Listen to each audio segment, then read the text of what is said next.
안녕하세요. 오늘도 간단하게 한 주 동안 인공지능 소식들 한번 이야기해 보겠습니다. 먼저 금주 초에 이 AI 연구원에서 엑사원 딥이라는 모델을 공개했습니다. 얼마 전부터 좀 대단한 모델을 좀 내놓을 것이다 이런 얘기들이 있었는데 이번에 공개를 했고요. 추론 성능이 상당히 인상적입니다. 딥시크 R1이나 다른 추론 모델보다 비슷한 크기의 추론 모델보다 성능이 뛰어난 것 같고요. 약간 한글에 특화돼서 그런지 이 수학 수능 능력 시험 더 뛰어난 결과를 보여줍니다. 기타 많이 쓰는 추론용 벤치마크에서도 상당히 경쟁력이 있습니다. 지금 뭐 딥시크 R1이나 뭐 QWQ, 알리바바 Q&A 이런 추론 모델들하고 비교해서도 경쟁력이 있고요. 조금 특이하게 보이는 거는 이 연한색은 뭐냐면은 다수결 투표로 성능이 더 향상되는 것을 볼 수가 있습니다. 전반적으로 추론 성능이 크게 향상된 모델이라고 보여지고요. 제 노트북에 깔아서 실행을 해봤습니다. 두 가지로 한번 실행을 해봤는데 아래 뭐 간단하게 x제곱 더하기 2는 1 혹은 지구가 자전할 때 뭐 대한민국이 이를 자전할 때 속도는 어떻게 될 것이냐 이런 문제들을 좀 풀어봤고요. 이 문제를 저희가 비슷한 크기의 딥시크 R1 35빌리언 모델하고 엑사1 딥 다음에 32빌리언 모델을 테스트해봤습니다. 먼저 이제 딥시크 R1에서 풀어봤을 때는 각각 약 32초 그리고 두 번째 문제는 한 4분 정도 해서 결국에 풉니다. 뭐 답은 간단하죠. 아무 생각 없이 적었는데 그냥 x는 호수 마이너스 이렇게 나오면 되는 거고요. 그다음에 그 딥시크 R1에서 자전할 때 지구에서의 속도도 코사인 시타 해가지고 구하는 걸 볼 수가 있습니다. 또 집어넣어 봤는데 조금 좀 이상해요. 제 세팅이 문제가 있는지 모르겠는데 결국에는 답을 맞췄는데 토큰을 너무 많이 씁니다. 기존에 딥시크에서 30초 정도 풀던 거를 한 4분 정도 쓰고 지구 뭐 자전 문제 그 문제 같은 경우는 언제 끝나는지 모를 정도로 토큰을 많이 뱉고 결국에 답을 정확하게 맞춘 건 아니고 대충 풀이 과정 맞으니까 맞았다 치더라도 토큰을 좀 너무 많이 뱉어가지고 좀 장황하게 문제를 풀려고 라는 그런 경향이 보입니다. 그래서 제 생각에는 성능을 높이기 위해서 토큰을 좀 길게 뱉도록 하는 게 아닌가 생각도 드는데요. 뭐 제 세팅이 잘못되어 있는지 모르겠지만은 살짝 이 결과가 좀 실망스럽긴 합니다. 그런데 벤치마크를 보면요. 이 32빌리언 큰 모델 같은 경우는 사실은 뭐 딥시크나 다른 모델들하고 비슷한 성능으로 보이는데 대신에 중간 사이즈나 아니면은 X형 모델들이 성능이 좀 뛰어난 것 같습니다. 일단 벤치마크 성능적으로는 뛰어난 건 맞는데 실사용했을 때 살짝 아리까리한 면이 좀 있는 것 같다. 하지만 또 한글은 또 잘 되기 때문에 우리가 이 여러모로 활용할 수 있는 모델이 생긴 것은 좋은 것 같습니다. 그리고 텐센트에서 또 인공지능 모델들을 공개했습니다. 이거는 오픈소스로 공개된 건 아닌 것 같고요. 호원 T1이라는 모델을 공개했는데 이 모델의 성능은 기존의 딥시크 R1이나 O1 모델과 비교했을 때 뭐 성능적으로는 비슷비슷한 것 같고요. 특징적인 거는 최초로 트랜스피챔 아키텍처하고 만바 아키텍처를 서로 결합해서 혼합한 모델이라고 얘기하고요. 디코딩 속도가 2배 정도 더 빠르다고 얘기를 합니다. 만바 구조라는 거를 살짝 이것도 찍먹만 해봤습니다. 트랜스포머 같은 경우는 메모리를 단어 간의 연관성, 어텐션 매트릭스로 가지고 이거 기억을 하죠. 그런데 만바 같은 경우는 문맥을 이해하기 위한 상태 벡터라는 것을 따로 둡니다. 기존의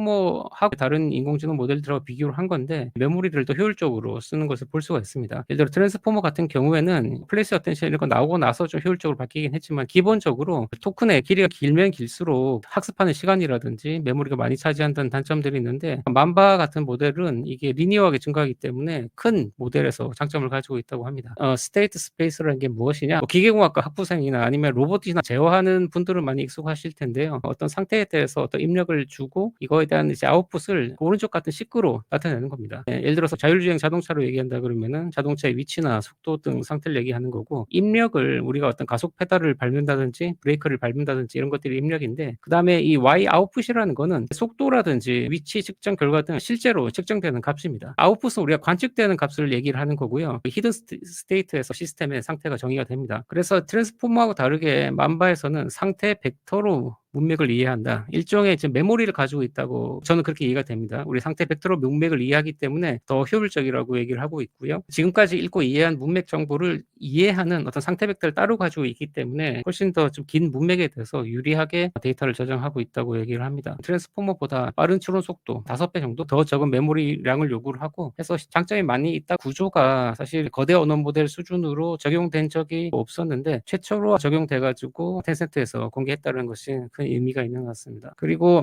GTC 2025년도 키노트 행사가 있었죠. 젠슨한 키노트 내용을 한번 저도 찍먹으로 봤고요. 인공지능이 생성 인공지능, 이후에 에이전트 인공지능, 이후에 피지컬 인공지능으로 이제 발전하고 있다라는 거고요. 거대 언어 모델의 발전이 데이터를 가지고 사전 학습하는 걸 가지고 인공지능 모델의 성능이 향상되는 첫 번째 단계, 그 다음에 사후 학습, 잘 튜닝된 데이터를 가지고 사후 학습해서 성능을 올리는 단계, 지금 나오는 추론 모델들처럼 추론 단계에서 생각하는 과정으로 추론하는 토큰을 사용하여서 논리적인 판단도 할 수 있다. 그런 논리적인 성능을 올리는 이 세 가지 단계로 설명을 하고 있습니다. 그런데 지금 인공지능 모델은 추론 성능이 중요한데, 이런 추론은 반복적으로 토큰을 뱉는 어떤 그런 과정들을 빠르게 하는 것이 중요하기 때문에 여기에 맞춰서 이제 인공지능 반도체를 NPU를 개발하는 것이 중요하다라고 얘기하고 있는 거고요. 엔비디아에서 다양한 이제 과학 분야를 위한 라이브러리들이 다양하게 만들어서 잘 적용되고 있다, 이런 얘기들을 하였고, 모든 어떤 산업 분야 인공지능이 잘 쓰이고 있다, 거기에 대해서 엔비디아가 잘 기여하고 있다, 이런 것들을 강조한 것 같습니다. 과거의 인공지능 모델 같은 경우는 복잡한 미션에 대해서 수학 문제 같이 논리적인 추론이 필요한 문제에 대해서 잘 풀지 못했죠. 대신에 토큰을 많이 뱉지는 않습니다. 답을 내는 시간이 많이 걸리지는 않죠. 근데 리즈닝 모델 같은 경우는 논리적인 추론을 통해서 답을 구해냅니다. 토큰을 상당히 많이 쓰는 게 문제입니다. 이 토큰을 상당히 많이 쓰기 때문에 많은 양의 토큰을 어떻게 하면 빨리 생산해낼 수 있느냐가 앞으로 인공지능 반도체에서 중요한 이슈가 될 것 같습니다. 이제 엔비디아에서는 어떻게 하면 토큰을 효율적으로 생성할 거냐를 두 가지 관점에서 얘기하고 있는 것 같고요.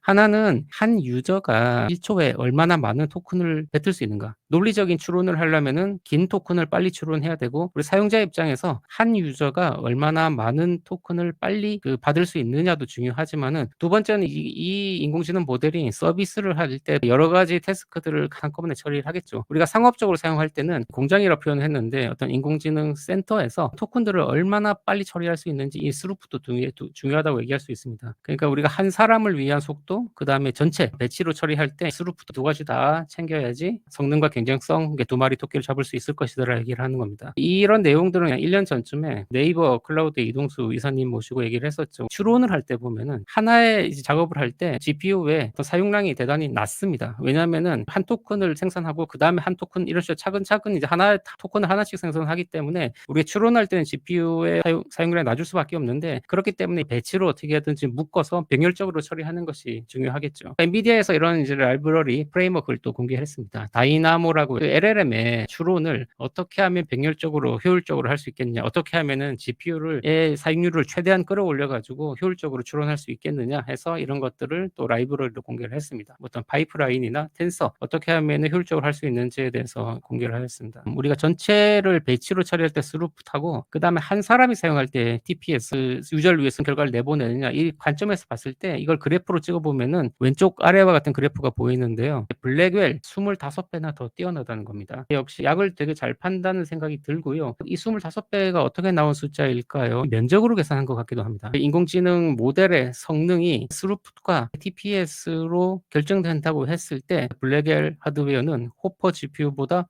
25번에 더 효율적이다, 이렇게 얘기를 하고 있는 겁니다. 블랙웰 하드웨어하고 그 다음 세대 루빈 하드웨어를 같이 얘기하면서 기대감을 크게 일으킨 것 같고요. 이것도 좀 어이가 없는데, 호퍼에서 블랙웰로 가면서 성능이 8배나 상승하였고 루빈 쪽으로 가면은 900배가 상승한다고 합니다. 동시에 이 코스트는 우리가 호퍼 GPU 기준으로 1일 때 루빈 GPU가 0.03, 그러니까 3% 정도밖에 안 된다고 합니다. 나중에 우리나라도 AI 데이터 센터 구축하고 이런 얘기들을 하고 있는데 고민이 많이 될 것 같습니다. 몇 년만 있으면 100배 정도 더 효율적으로 동작하는 이런 시스템을 구축할 수 있으니, 이거를 지금 빨리 구축해야 되는지 기다렸다 구축해야 되는지 투자하는 관점에서 고민이 많이 있을 것 같습니다. 그리고 다수의 GPU하고 그 스위치 간에 연결하는 어떤 통신 관련된 기술들 얘기를 많이 했고요. 이런 것들이 MV-링크라든지 통신 기술들이 상당히 중요하기 때문에 여기에 대해서도 많은 시간을 할애해서 설명을 했고, 빨리 넘어가도록 하겠습니다. 그 엔비디아에서 기가와트 AI 팩토리라는 표현을 씁니다. 이제 인공지능이 우리가 입력을 주면은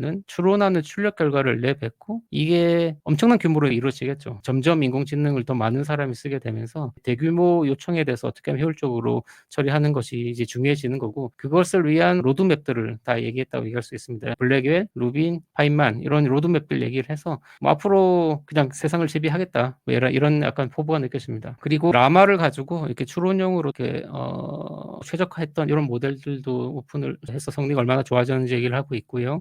거대 AI 팩토리 사이즈가 아니라 가정용 DGX를 공개를 합니다. DGX 스파크라는 거고요. 가격이 약 $4,000 정도 하는 것 같습니다. 메모리가 128기가 정도 메모리를 가지고 있고, 성능에 대해서 얘기하는데 이제 1페타플롭스를 얘기를 해서 요거에 대해서 이제 정확하게 어떻게 계산할지 잘 모르겠습니다. 그래서 요거 좀 계산하다가 말았었는데, 기존의 H백이나 기존 GPU하고 어떤 식으로 성능 비교해야 될지 모르겠지만은 아무튼 FP4 기준으로 1페타플롭스의 성능을 가지는 가정용 아니면 소규모 그룹을 위한 GPU 머신이죠. 컴퓨터를 공개를 했습니다. CES 키노트에서도 얘기했었던 코스모스에 대해서도 발표를 했었고요. 옴니버스에다가 머신러닝 기반의 피지컬 엔진인 코스모스를 넣었죠. 어떤 피직스를 잘 고려하면서 다양한 시뮬레이션을 해서 실제로는 데이터가 부족하기 때문에 그 가상의 데이터를 만들어서 우리 인공지능 모델을 학습시킬 수가 있다는 거고, 이걸 가지고 세계 최초로라고 주장하는 오픈소스 휴머노이드 로봇 기반 파운데이션 모델을 공개를 했습니다. 일반화된 휴머노이드 주로미 기술을 제공한다고 얘기를 합니다.